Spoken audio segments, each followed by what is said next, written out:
morning, viewers. Welcome to my brief devotion titled Fresh Bread. And I do hope that it makes an impact in your life as you begin a new day in Christ.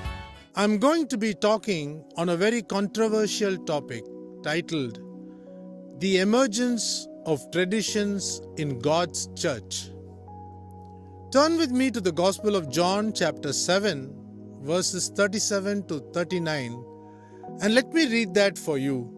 On the last and greatest day of the festival, Jesus Christ stood and said in a loud voice, "Let anyone who is thirsty come to me and drink. Whoever believes in me, as Scripture has said, rivers of living water will flow from within them." By this he meant the Holy Spirit, whom those who believed in him were later to receive. Up to that time, the Spirit had not been given, since Jesus had not yet been glorified. God never spoke for 400 years, and this period between the end of the book of Malachi and the beginning of the Gospel of Matthew is called the years of silence. Doing the same thing year after year, based on man's ideas and inventions, becomes tradition after a period of time. Man has always been keen to invent new ways to please God. When these ideas spring forth from the mind of man, they become the doctrines of man. When ideas come from evil sources, they become the doctrines of demons.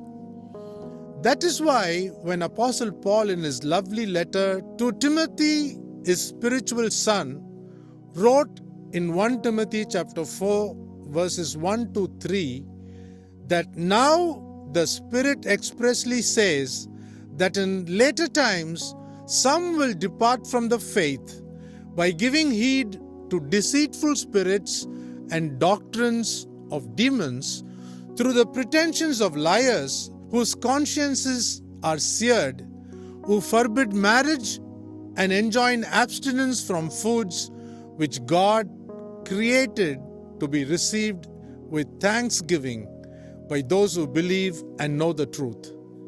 Jesus Christ in John chapter 7 stepped into the scene on the last day of the feast to tell the Jews that they no longer need to pour water on the steps of the temple, but he, as God, could give living water to those who are thirsty, meaning that he was and is the source of the Holy Spirit of God.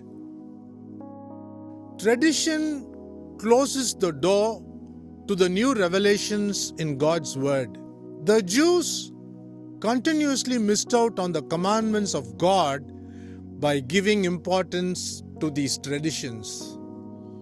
The Roman Catholic Church, after 300 AD, has further brought the curtains down to blind human eyes, to make churchgoers blind to the reality of God's Word.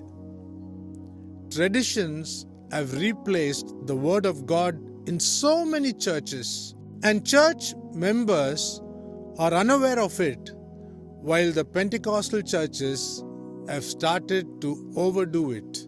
Should I say that we have now moved to the age of plenty cost? Let me close with this statement today. Traditions kill the soul of man, but God's Word renews the mind of man. Think about this today and have a great day. God bless you.